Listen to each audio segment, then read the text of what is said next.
നിസ്കാരമാണ് അല്ലേ? റമളാനിൽ പ്രത്യേകമായി നമ്മൾ ചെയ്യേണ്ട അമൽ എന്താ? തറാവീഹ് നിസ്കാരം. ഈ തറാവീഹ് നിസ്കാരത്തിന്റെ ഒരു കാര്യം ഞാൻ പറയാം. 30 ദിവസം അല്ലെങ്കിൽ 29, എത്രയോ ആവട്ടെ, എന്തായാലും 29 ഓക്കെയാണല്ലോ. 29 ദിവസത്തിനും 29 പ്രതിഫലമാണ്. 29 ദിവസത്തിനും 29 പ്രതിഫലമാണ്. എന്നാൽ ഞാൻ മനസ്സിലാക്കേണ്ടത് എല്ലാ ദിവസത്തിനും ഒരു പ്രതിഫലം അല്ല. എല്ലാ ദിവസത്തിലുമുള്ള ഒരു പ്രതിഫലം എന്താ? എല്ലാ ദിവസത്തിലും തറാവീഹ് നിസ്കരിക്കുന്ന വ്യക്തികൾക്ക് വേണ്ടി കിട്ടുന്ന ഒരു പ്രതിഫലമുണ്ട്. ബാക്കി ഒന്നാം രാവിൽ നിസ്കരിക്കുന്നതിന്റെ പ്രതിഫലമല്ല രണ്ടാം രാവിൽ. രണ്ടാം രാവിലും ഒന്നാം രാവിലും നിസ്കരിക്കുന്നതിന്റെ പ്രതിഫലമല്ല മൂന്നാം രാവിൽ. 20 രാവുകളിൽ നിസ്കരിക്കുന്നതിന്റെ പ്രതിഫലമല്ല 21-ാം രാവിൽ. എങ്കിൽ 29 രാവുകളിലും ലഭിക്കുന്ന ഒരു പ്രതിഫലം, ആ പ്രതിഫലം കരസ്ഥമാക്കാൻ കഴിവിന്റെ പരമാവധി ഇന്നു മുതൽ തന്നെ തയ്യാറാവണം. അതാണ് റമളാനിന്റെ മുന്നൊരുക്കം. ഞാൻ പറയാൻ പോകുന്ന പ്രതിഫലം കരസ്ഥമാക്കാൻ ആഗ്രഹിക്കുന്നവർ എല്ലാവരും ആഗ്രഹിക്കുന്നവരായിരിക്കും. പക്ഷെ ആ ഒരു പ്രതിഫലം കരസ്ഥമാക്കാൻ ആഗ്രഹിക്കുന്നവർ ഏകദേശം ഇന്നു മുതൽ തന്നെ ഒരുങ്ങണം. അതാ ഞാൻ പറയുന്നത്. എന്താണ് ആ പ്രതിഫലം? ഓരോ ദിവസത്തിനും പ്രത്യേകമായ പ്രതിഫലം. അതവിടെ ഇരിക്കട്ടെ. അത് നമുക്ക് ഇൻഷാ അല്ലാഹ് നമുക്ക് അതിന്റെ സമയങ്ങളാകുമ്പോൾ ഓരോ രാവിലും നമുക്ക് സന്ദർഭത്തിനനുസരിച്ച് പറയാം. വലിയ മഹത്വം. ഇതിലെല്ലാ ദിവസവും നടക്കുന്ന ഒരു കാര്യം എന്താ? സ്വർഗത്തിലെ ഹൂറുല്ലീങ്ങൾ.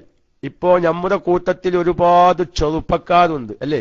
ഒരുപാട് ചെറുപ്പക്കാർ രാവിലെ മുതൽ വൈകുന്നേരം വരെ ജോലി ചെയ്ത് ശരീരം ആകെ തളർന്ന് അവശനായി, പക്ഷേ റമളാനിലെ തറാവീഹ് മുടക്കിക്കൂടാ എന്ന് വിചാരിച്ച് റമളാനിൽ തറാവീഹ് നിസ്കരിക്കുന്നവർ, അതുപോലെ തന്നെ 90 വയസ്സ് 95 വയസ്സായിട്ടും എങ്ങനെയെങ്കിലും പള്ളിയിൽ എത്തിച്ചേർന്ന് തറാവീഹ് ജമാഅത്തായി നിസ്കരിക്കുന്ന പ്രായമായ ആളുകളെ കാണുമ്പോൾ ചിലപ്പം നമ്മുടെ വലഭാഗത്ത് നിൽക്കുന്ന തറാവീഹ് നിസ്കാരത്തിന്റെ സൊഫിൽ നമ്മുടെ വലഭാഗത്ത് നിൽക്കുന്നവർ ചിലപ്പം ഒരു കല്ലുത്തുണിയും അരപ്പറ്റയും ഒരു ബനിയനും ഒരു തോർത്തുമുണ്ടും ധരിച്ച് അക്കല്ലു റുക്കൂഇന്റെ രൂപത്തിൽ കുനിഞ്ഞു നിന്നും കൊണ്ട് നിസ്കരിക്കുന്ന വിഭാഗങ്ങളായിരിക്കും.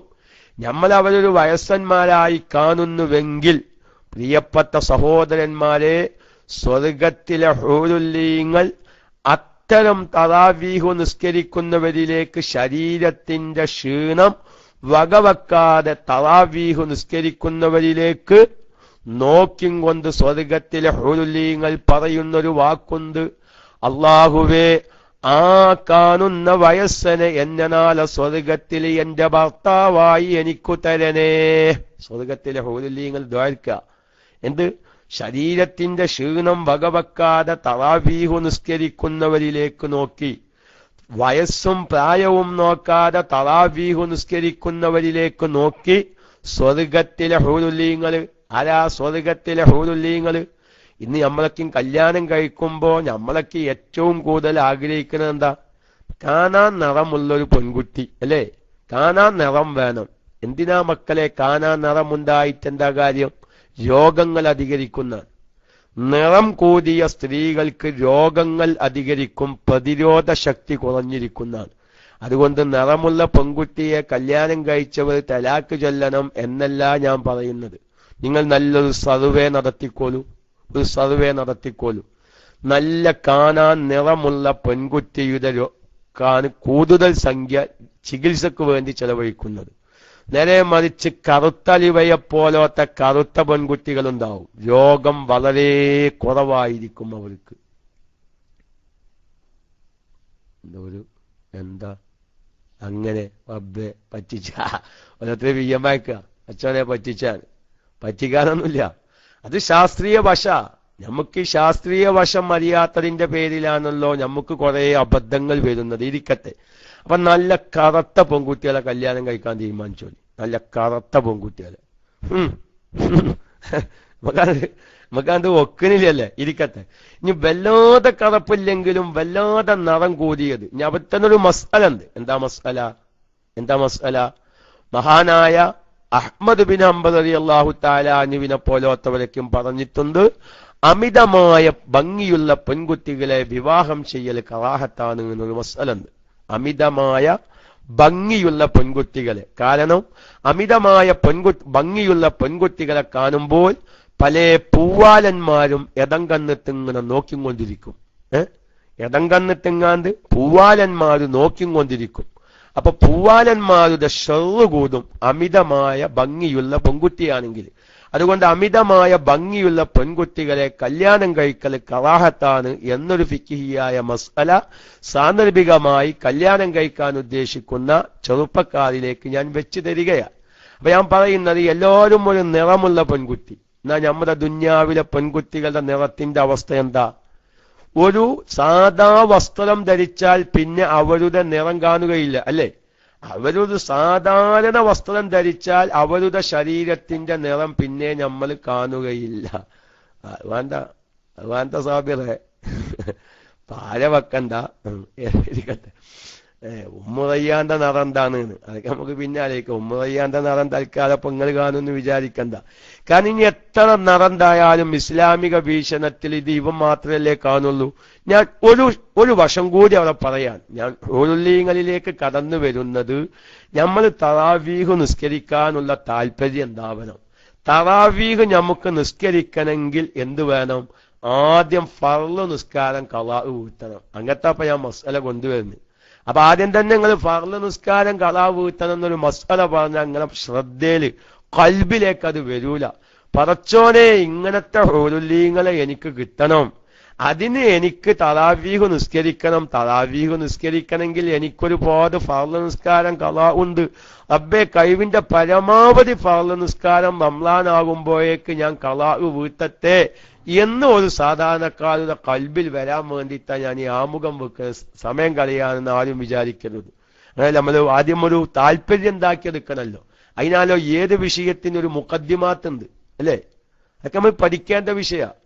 എന്താ ഷിഹാബ് സവാമക്ക് ചിലപ്പം ചിരി വരുന്നുണ്ടാവും, ചിരി വന്നോട്ടെ. ഏത് വിഷയത്തിനും ഒരു മുഖദ്ദിമാത്ത്, മുന്നൊരുക്കം, അല്ലേ? എന്താണെങ്കിലും അതിപ്പോ എന്താണെങ്കിലും ഇപ്പൊ നിങ്ങൾക്ക് എല്ലാവർക്കും തിരിഞ്ഞു. അതുകൊണ്ടാണല്ലോ യഥാർത്ഥത്തിൽ ജിമാഇന്റെ സമയം എപ്പോഴാ?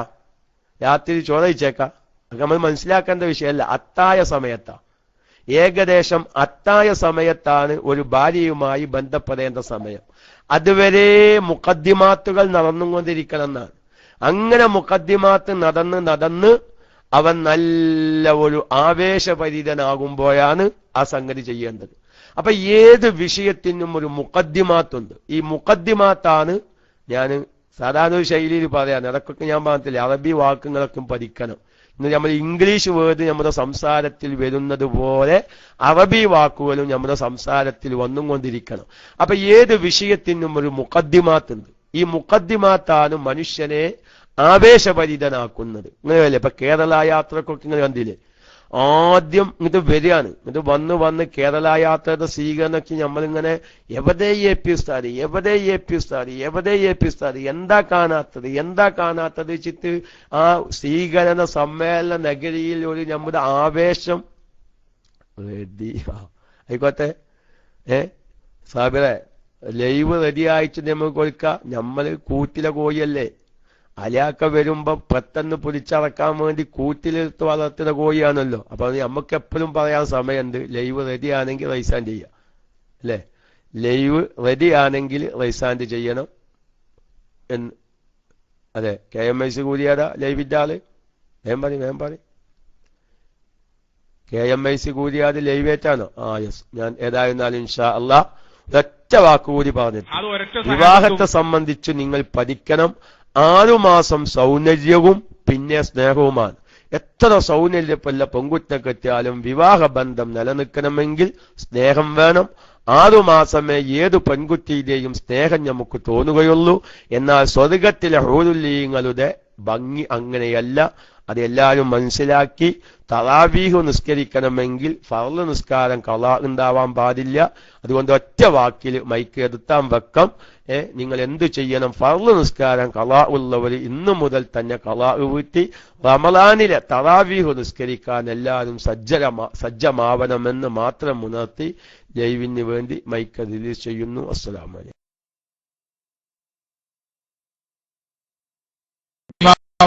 മൻസൂറുൽ മാതുരിദി അവർകളുമെല്ലാം ഇത്തരം വിശ്വാസ പ്രമാണങ്ങളെ ലോകത്തിന് വിശദമായി പഠിപ്പിച്ചു കൊടുത്തവരാണ്. അതിന്റെ ലക്ഷ്യങ്ങൾ വിശുദ്ധ ഖുർആനിൽ നിന്നും ഹദീസിൽ നിന്നും ഒക്കെ എടുത്തുകൊണ്ട് ബുദ്ധിപരമായി നമ്മുടെ വിശ്വാസങ്ങളെ സ്ഥാപിച്ചുകൊണ്ട് ലോകത്തിന് പഠിപ്പിച്ചു കൊടുത്തത്. അത് മനസ്സിലാക്കാതെ ഓരോ കാലത്ത് വന്ന ബിദഈ കക്ഷികൾ അല്ലെങ്കിൽ പഴയ വാദങ്ങൾ പുതിയ കുപ്പിയിലാക്കി വീണ്ടും വരുന്നവർ ഈ ആധുനിക കാലത്ത് നാം പരിശോധിച്ചാൽ ചില അറബി ഗ്രന്ഥങ്ങളൊക്കെ എടുത്തു വെച്ച് നോക്കിയാൽ ഒരു ചോദ്യവും മറുപടിയും കാണാം.